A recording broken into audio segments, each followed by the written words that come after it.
Filipenses capítulo 4, nós vamos ler do verso 6 até o verso 9. Não andeis ansiosos de coisa alguma. Em tudo, porém, sejam conhecidas diante de Deus as vossas petições pela oração e pela súplica com ações de graças. E a paz de Deus, que excede todo entendimento, guardará o vosso coração e a vossa mente em Cristo Jesus. Finalmente, irmãos, tudo que é verdadeiro, tudo que é respeitável, tudo que é justo, tudo que é puro, tudo que é amável, tudo que é de boa fama, se alguma virtude há e se algum louvor existe, seja isso o que ocupe o vosso pensamento. O que também aprendestes e recebestes e ouvistes e vistes em mim, isso praticai, e o Deus da paz será convosco. Até aqui a leitura da palavra de Deus. Pai querido, nós pedimos a iluminação do Teu Espírito Santo, pedimos que o Senhor nos conduza através das palavras dessa passagem que foram inspiradas por Ti, e nós pedimos que o Senhor nos ajude a experimentar essa paz que está prometida aqui. Nos ajude a lidar com ansiedade, como o apóstolo Paulo aqui ajuda a igreja de Filipos a fazer. Nos ajuda, Senhor, a enfrentar as angústias desse mundo de acordo com aquilo que o Senhor nos revela, para que nós possamos dar testemunho a um mundo desesperado, a um mundo vazio, cheio de dores e angústias. É o que pedi em nome de Jesus. Amém. Irmãos, algumas observações antes de passarmos à exposição do texto. Primeiro, vocês perceberam que aparentemente eu ignorei o subtítulo, o negrito que está aí entre o verso 7 e o verso 8, pelo menos na Almeida atualizada, Nova Almeida, entre o verso 7 e o verso 8, tem um subtítulo em negrito dizendo em que pensar, não é isso? Isso aí não foi colocado pelo apóstolo Paulo, como vocês sabem, isso é a Sociedade Bíblica do Brasil que colocou, bem intencionada. Ela queria dizer ao leitor o que é que Paulo vai falar em seguida. Mas ao fazer isso, algumas vezes, as sociedades bíblicas quebram o fluxo do pensamento, quebram a unidade da passagem, por assim dizer. Porque Paulo não parou de falar do assunto, não. Ele no verso 6, ele termina no verso 6, ele fala que nós não devemos andar ansiosos, e no verso 7 ele fala que a paz de Deus vai estar conosco. E ele continua a falar nisso, tanto é que no verso 9 ele termina dizendo, e o Deus da paz será convosco. Então o tema do verso 6 até o verso 9 é essa paz que vem de Deus. Então o negrito aí impede o leitor, né, desavisado, de perceber que há uma coerência aí, não é? Há uma linha de pensamento aí, há uma argumentação que o apóstolo Paulo está fazendo. Então eu vou tratar o texto como um todo. Segunda observação é que quando Paulo escreveu isso, ele estava preso em Roma, aguardando julgamento de acusações que os judeus haviam feito contra ele, com a possibilidade de que ele encarasse a sentença de morte. Não ocorreu, ele foi livre daquela primeira prisão, ele vai morrer menos de 6 anos depois, às mãos do imperador Nero ali em Roma. Essa é a sua primeira prisão, provavelmente na cidade de Roma. Por que isso é importante? Não deixa de ser, no mínimo, curioso o fato de que um homem que está preso não tem liberdade de ir para onde ele gostaria de ir, que foi interrompido no meio de uma tarefa que ele recebeu de Deus, que era pregar o evangelho ao mundo todo. Esse que tinha todas as razões do mundo para estar angustiado, deprimido, desanimado, abatido, porque estava ali preso, isolado do trabalho que ele queria fazer. Entretanto, é o mesmo homem que diz para os seus leitores o tempo todo nessa carta, alegrai-vos sempre no Senhor, alegrai-vos sempre no Senhor. E aqui ele diz isso, não vivam ansiosos por coisa nenhuma, Paulo está pregando aquilo que ele sabe que é verdade. Ele tinha tudo para ser uma pessoa ansiosa, preocupada, desanimada, e pensando no que o futuro haveria de lhe reservar. Entretanto, pela graça de Deus, esse homem havia aprendido a enfrentar as agruras da vida de uma forma tal que ele podia, com autoridade, com sinceridade e sem hipocrisia, orientar os crentes de Filipos a viver uma vida em paz, uma vida de alegria no Senhor, mesmo no meio de todas as dificuldades. A passagem tem uma divisão muito simples. Primeira ordem, para que eles não andem ansiosos, no verso 6, e depois 3 orientações práticas sobre como eles deveriam cumprir essa ordem. Não andem ansiosos. Primeiro, vocês têm que orar para que vocês não vivam ansiosos, para que vocês tenham a paz de Deus. Isso aí está no verso 6 e no verso 7. Vocês têm que pensar da maneira correta. É isso o ensino do verso 8. E vocês têm que viver de acordo com o padrão e o modelo que eu deixei para vocês. E o Deus da paz será com vocês. Então, é muito simples. O que falta é a gente colocar em prática, não é? Mas é muito simples o que está aqui. Então, vamos lá. Vamos esmiuçar o texto aqui. Primeira ordem de Paulo: não andeis ansiosos de coisa alguma. É uma ordem mesmo. Não é um conselho, não é uma sugestão, não é um pedido, não é uma opinião. Está no imperativo, que é o modo do verbo que sempre indica ordem. O imperativo espera ser obedecido. Então, é como se Paulo dissesse: se é um mandamento, segue-se que se eu vivo ansioso, eu estou quebrando esse mandamento e, obviamente, eu estou em falta diante de Deus. E, por outro lado, se é um mandamento que eu não viva ansioso por coisa nenhuma, significa que Deus quer que eu experimente a paz dele e a não ansiedade em todos os momentos e todas as situações da minha vida.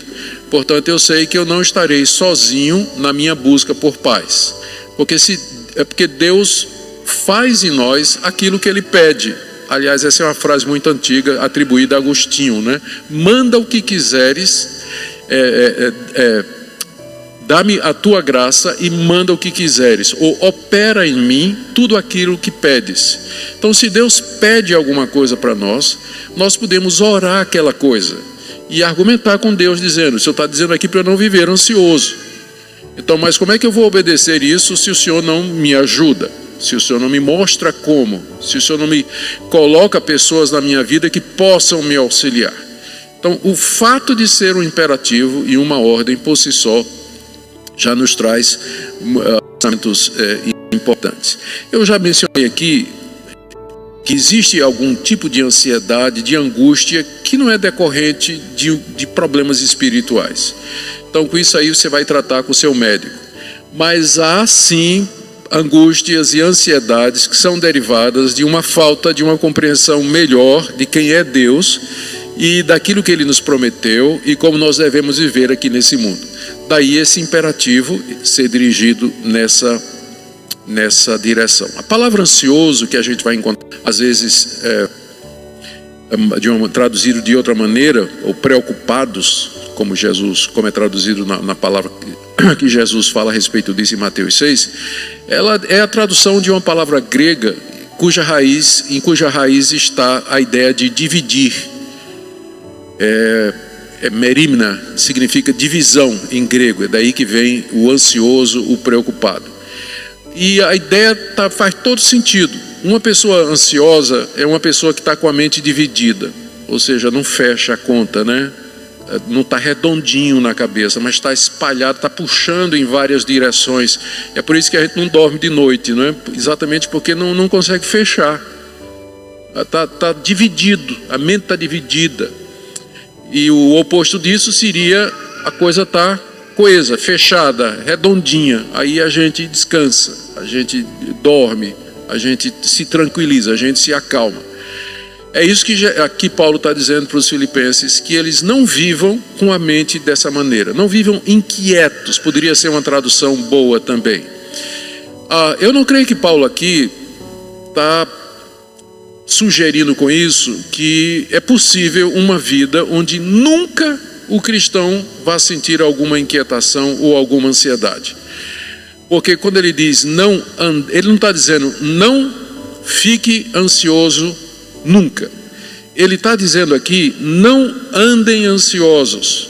Andar aqui figurativamente significa viver. Então não vivam uma vida marcada pela inquietação e pela ansiedade.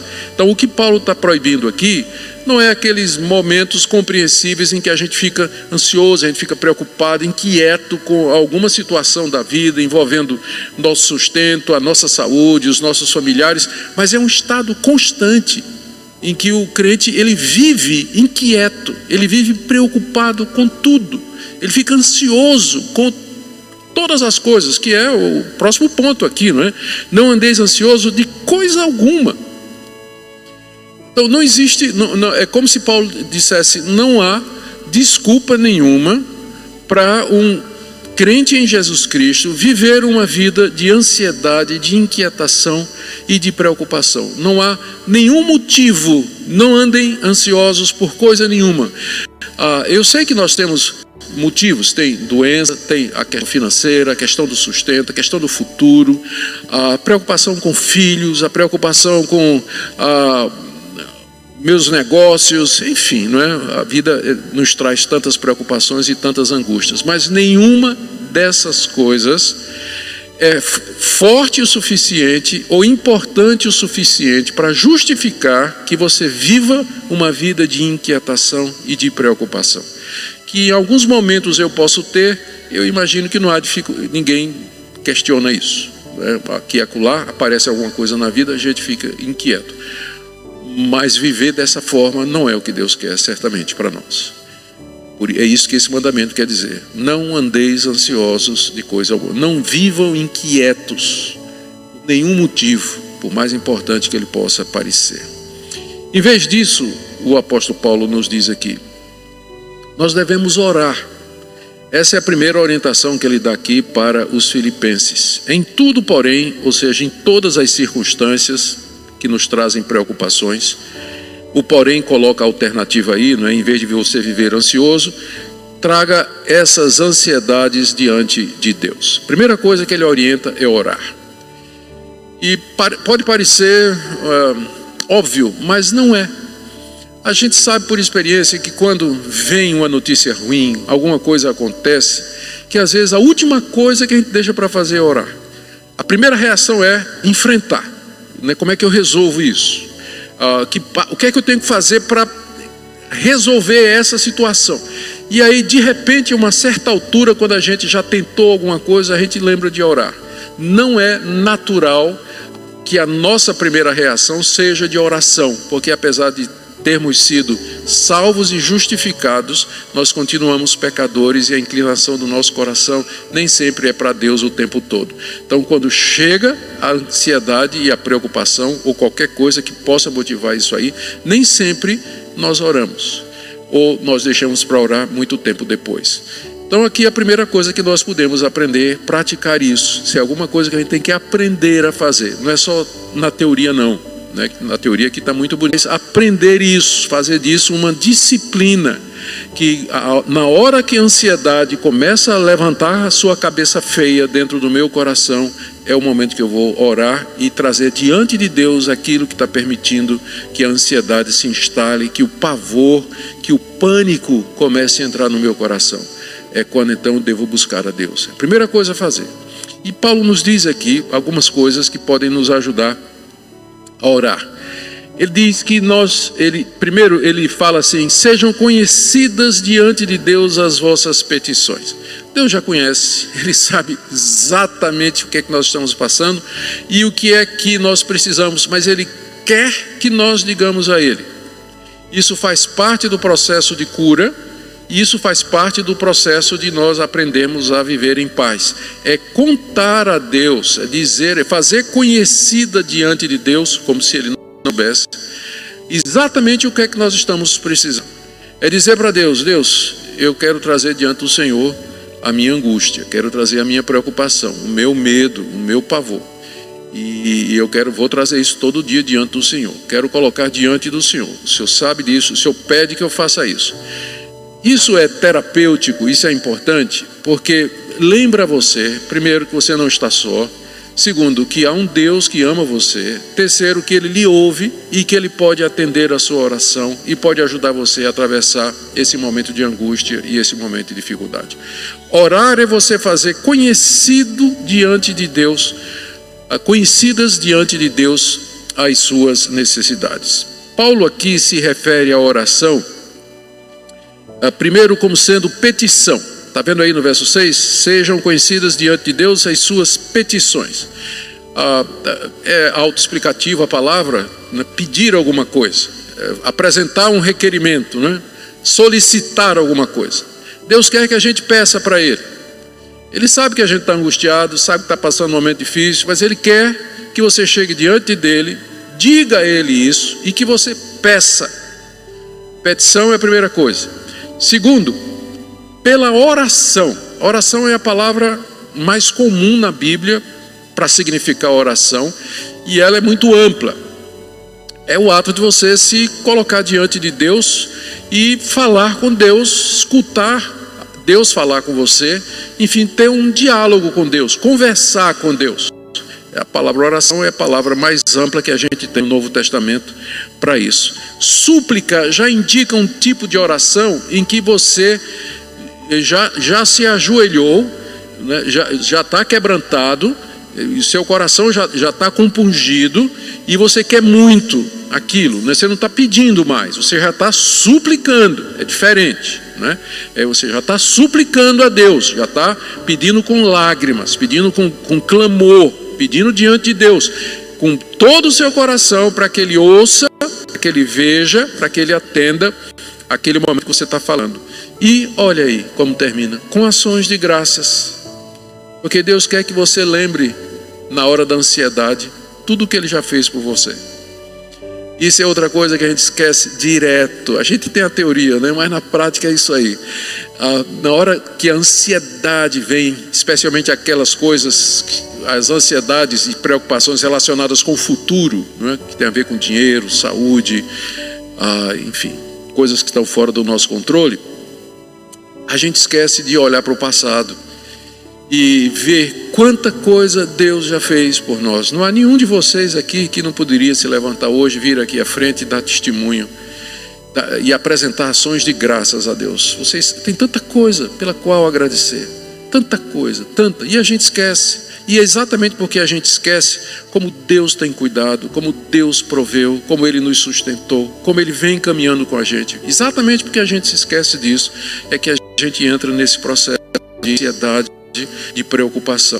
E Deus toda vez tem que chegar e dizer: filho, você não lembra quando você estava assim ano passado? Você não lembra quando aconteceu aquilo e aquilo outro? Você não lembra como eu lhe livrei, como eu lhe ajudei? Você não percebe que apesar de todas as suas angústias, você continua crente, eu continuo aqui, você continua firme, apesar de todas as dificuldades, a vida continua, você continua dando testemunho de mim, você não se desviou de mim, você não desanimou, você não desistiu como outras pessoas. Com ações de graças, essas orações, súplicas que dão conhecimento a Deus das nossas necessidades, tem que ser lembradas disso aí, para não parecer a Deus que a gente é ingrato, Então, primeira coisa que você tem que fazer quando a ansiedade vem, a preocupação está diante de você, não vai conforme você pensa e a preocupação começa a querer entrar, ore. Tire um tempo para Deus. Geralmente é bom anteceder isso com a leitura da Bíblia.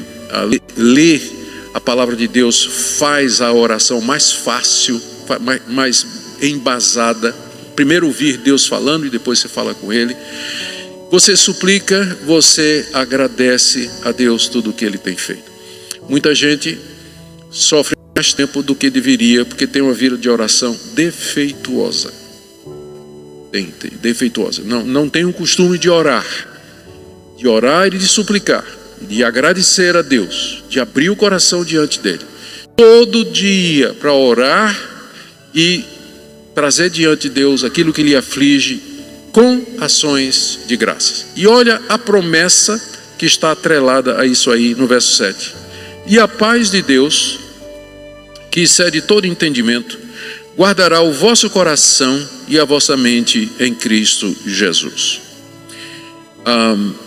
Perceba que Paulo aqui no verso 7, ele localiza a ansiedade no coração e na mente, né? E de fato é isso mesmo. É uma coisa dentro de nós, bem dentro, aquilo que nós somos por dentro. É isso aí que fica inquieto, é isso aí que fica dividido, nosso coração e nossa mente.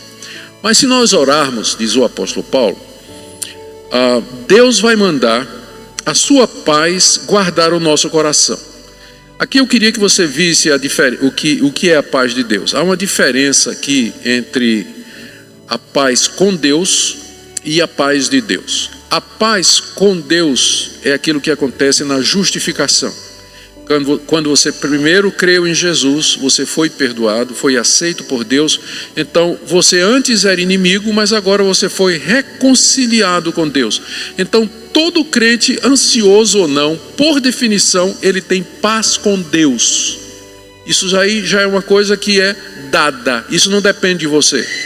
Isso aí foi Deus que reconciliou você com Ele mediante Jesus Cristo. Então Deus está em paz com você e você está em paz com Deus. Esse é o estado do regenerado, do convertido e do salvo. Ele está em paz com Deus. Isso Paulo fala lá em Romanos capítulo 5. Justificados, pois, mediante a fé, temos paz com Deus, mediante o nosso Senhor e Salvador Jesus Cristo. Não é dessa paz que o apóstolo Paulo está falando aqui. E não é ficando ansioso que você vai perder a paz com Deus. Essa você nunca perde. Se você já foi reconciliado com Deus, você nunca vai perder esse status de paz com Deus. O que Paulo está falando aqui é da paz que procede de Deus. Aí ele está falando do sentimento, da emoção, da sensação. A paz de Deus, essa você pode não ter. Então, o ideal é que você tenha paz com Deus e a paz de Deus.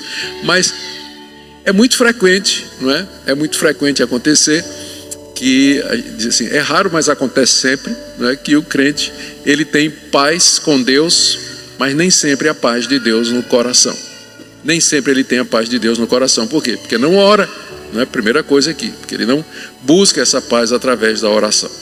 Paulo está prometendo que Deus vai mandar a sua paz guardar o nosso coração. Guardar é um termo militar, que é usado para descrever a tarefa de uma sentinela que monta guarda à entrada de um quartel. Ela fica ali armada para não deixar nenhum inimigo entrar. A paz de Deus monta guarda à entrada do seu coração para não deixar a ansiedade entrar. A paz de Deus guardará o seu coração e a sua mente em Cristo Jesus, que é a razão de tudo isso, é a base para Deus fazer tudo isso. É o sacrifício do Senhor Jesus Cristo por nós. Isso excede todo o entendimento. Então eu não posso nem explicar, né? Se ela excede todo de explicar para vocês. Mas eu tenho certeza de que todo crente verdadeiro, alguma vez na vida, já experimentou essa paz de Deus que transborda e que desafia qualquer expectativa de definição e de esclarecimento. Que se você quisesse descrever aquela experiência que você teve de paz, de tranquilidade, de calmaria que entrou no seu coração, seguida de gozo, de regozijo, você não teria como explicar para alguém o que é que aconteceu. Você só diria: eu passei por um livramento, Deus atendeu minha oração, meu coração está em paz. E você não saberia como descrever.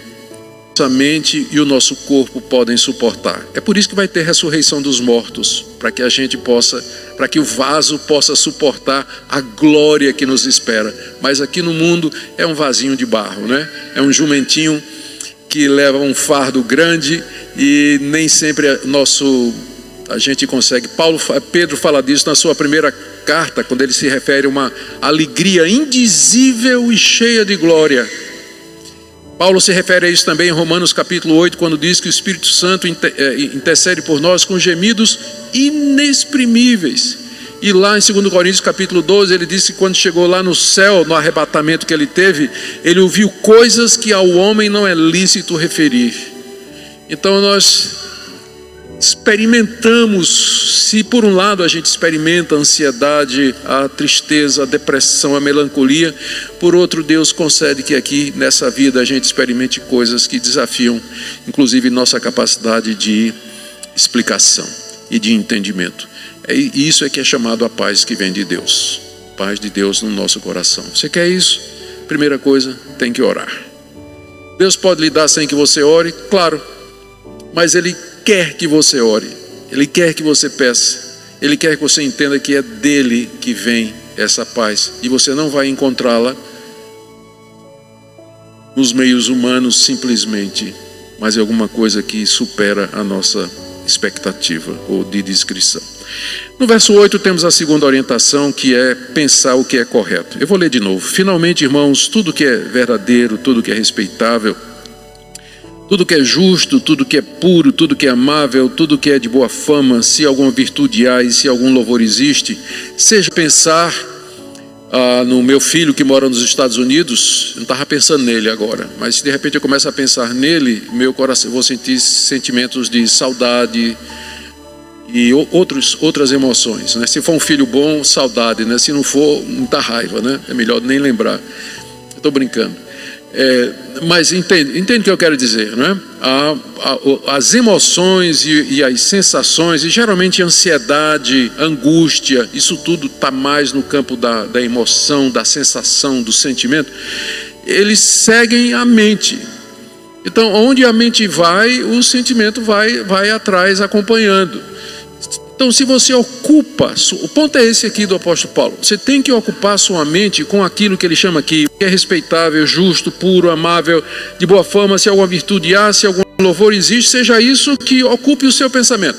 Se você ocupa o seu pensamento com a verdade, com aquilo que é justo, com aquilo que é certo, com aquilo que é correto, então a sua mente, uma vez que ela foca nessas coisas, que ela gira nessas coisas, ela vai produzir sentimentos de tranquilidade, de confiança e de paz.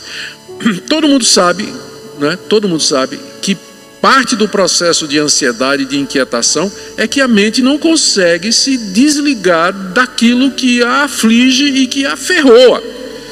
A gente fica rodando aquilo na mente, não é? Um dia desse eu vi um menino, né, com aquele cubo colorido, eu esqueço até o nome, né? Tá, e a mente, eu fiquei ali olhando, né? E ele mudava um lado, outro, tal, e a coisa, uma coisa puxava a outra, não tinha fim a quantidade de movimentos, até que finalmente ele fechou, né? Mas aí a mente da gente fica assim, a gente pega um problema e começa a olhar para ele, né? De todos os lados, o dia todo. A semana toda, aquilo ali, a gente, né, olhando de um lado para o outro, e não sabe, não tem saída. Já tentou fazer aquele cubinho, já tentei desistir, né, não consigo fazer. Então a gente faz a mesma coisa na cabeça, com o problema, qualquer que seja. E aí é claro que você vai ficar angustiado. É claro que a ansiedade vai entrar no seu coração. É claro que se você só ocupa a sua mente só com isso, e aí quando você não está fazendo isso, você vai ocupar com o quê? Aí, rede social. Vamos falar sério agora, rede social. E aí, de vez em quando tem umas piadas interessantes da rede social, né? Eu gosto de ler, tem uns vídeos lá engraçados. De vez em quando a Minka também, eu vejo a Minka rindo sozinha, né?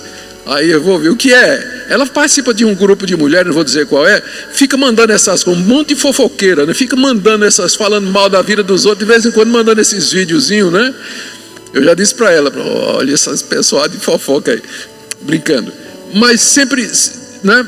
Agora, a rede social, as redes sociais, elas, exatamente por conta da natureza delas, elas trazem informações, especialmente na área de política, na área sanitária, na área financeira, na área econômica, que a gente nem sabe se aquilo é verdade, não tem nem como verificar se aquilo ali tem origem. Então tem gente que passa o dia inteiro lá, no Facebook, no Instagram, no Twitter, acompanhando aquilo ali. Eu já fiz isso, eu parei. Eu tenho conta em todas as redes sociais, mas eu uso só mesmo para o meu ministério.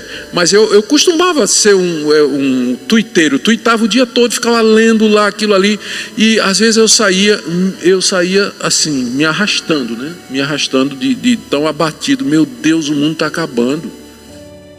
A coisa está ruim mesmo. Meu Deus, eu não posso sair na rua. Se eu sair, eu vou ficar doente. Ou então, tantas outras coisas, tanta desinformação de um lado e de outro. E você passa o dia todo vendo isso. Você quer o quê? Sentir o quê depois? A paz de Deus? Quando nem a Bíblia você leu. Como é que você quer a paz de Deus?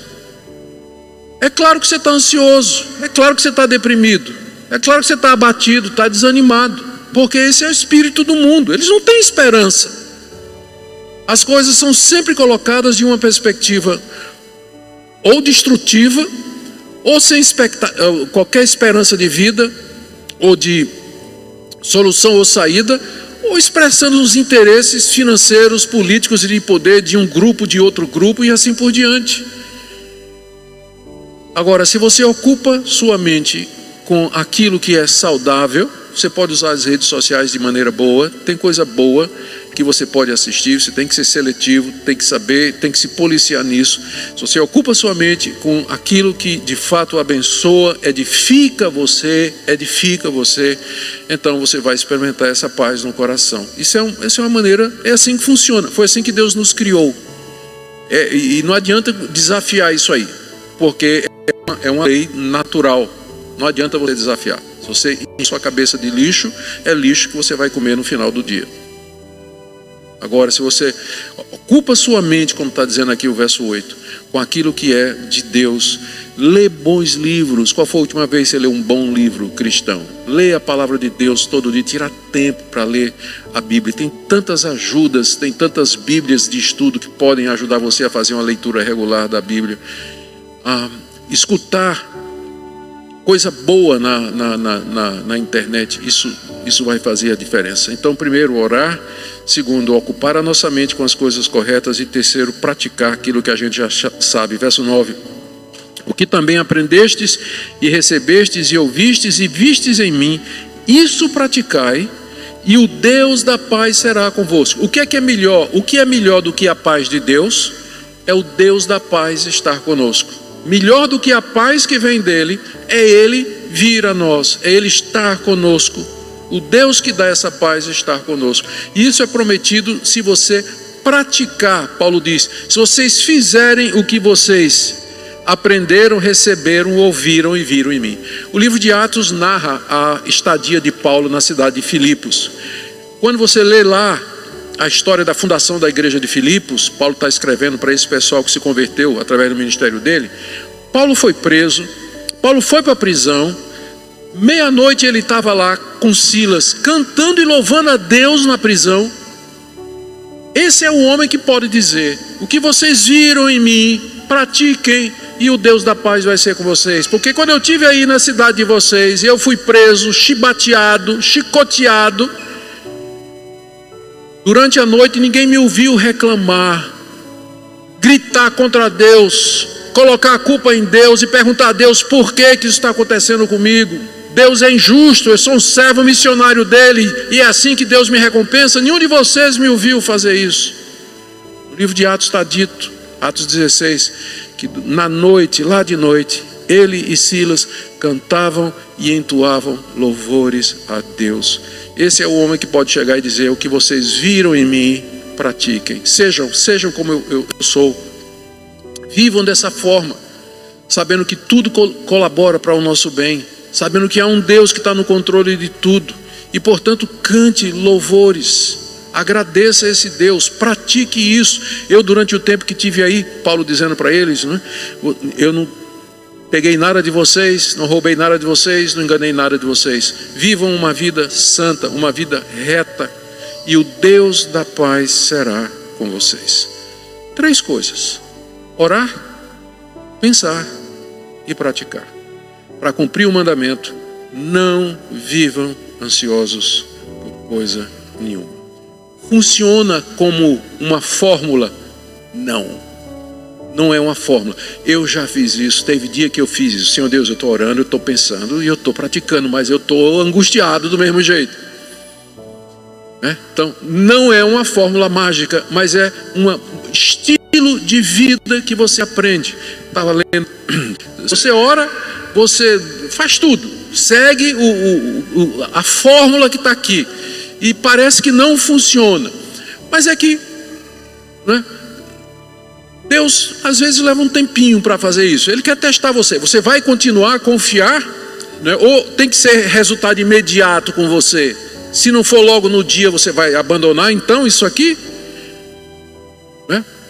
Então tem essa parte aí do delay de Deus, né? Deus tem um delay. A gente faz, a gente ora e tudo, e ele responde, porque o tempo dele não é o nosso, né? O Piper, ele diz assim, quando ele está angustiado, ele está num dia assim, que o coração dele está escuro, né? trevas, a angústia. Então ele simplesmente pergunta: o que é que eu tenho que fazer hoje? Faz uma lista de coisas que você tem que fazer. Aí faça a primeira coisa da lista. Quando terminar, qual é a segunda coisa da lista? Ignore o que você está sentindo. Ignore completamente. Faça. Isso eu tenho que fazer. Eu tenho que lavar louça, vou lavar louça. Eu tenho que lavar a roupa do meu marido, vou lavar a roupa do meu marido. Eu tenho que responder um telefonema falando, tá, vou responder isso. Eu tenho que fazer isso, tem uma lista de coisas. Tem que limpar o cocô do cachorro, então bota na lista também. Faz tudo isso aí. Então, entende? Pratica, faz. Porque às vezes o que acontece? Quando a ansiedade chega, eu sei que é natural. O que é que a gente faz? A gente se joga na cama, se joga no sofá. Tem umas séries boas para assistir, mas outras que são uma droga, né? E tem uma hora que nem você está lá, simplesmente passou o dia, passou 2 dias, passou uma semana e você simplesmente perdeu todo esse tempo lá parado, sem fazer nada, só sentindo aquela angústia e tentando se distrair através dessas coisas que no fim não vão dar resultado nenhum. Então praticar, trabalhe, faça, ocupe sua mente, ore, busque a Deus, e a promessa que nós temos aqui é que o Deus da paz será conosco. Pode ser que Ele não venha hoje à noite, pode ser que Ele não venha amanhã, pode ser que Ele teste você alguns dias, uma semana, ou mais do que isso, porque tem uma coisa mais importante do que você viver em paz. É aquilo que eu falei aqui, mais importante do que você ter a paz de Deus, é você ter o Deus da paz com você. E nem sempre a presença do Deus da paz conosco significa que a gente vai sentir euforia. Há um gozo, há uma tranquilidade, há uma confiança, mas às vezes a faca enfiada lá no coração permanece. E você tem que aprender a conviver com ela, sabendo que Deus está ali dizendo: eu te ajudo a suportar a dor, a angústia. Não foi essa experiência de Paulo? Termino com essa experiência. 2 Coríntios 12, para que eu não me ensoberbecesse com a grandeza das revelações, me foi colocado um espinho na carne. Espinho na carne, para que eu não me ensoberbecesse. 3 vezes Paulo pediu a Deus: tira de mim. 3 vezes. O homem que escreveu isso aqui 3 vezes pediu a Deus: tira de mim essa angústia, esse espinho que me aflige. Qual foi a resposta de Deus? Não, porque a minha graça te basta. Melhor do que a paz de Deus é o Deus da paz conosco.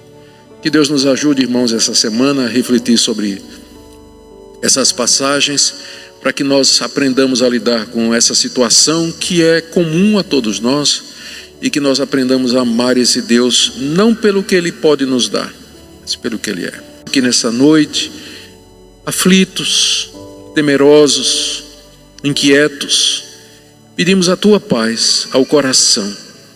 E se não quiseres fazer isso nessa noite, que Tu venhas estar conosco, porque Tua graça nos basta. Com a Tua graça nós enfrentaremos, ó Deus, a angústia que for. Nos ajuda a entender isso. Pedimos em nome de Jesus. Amém. Deus abençoe os irmãos.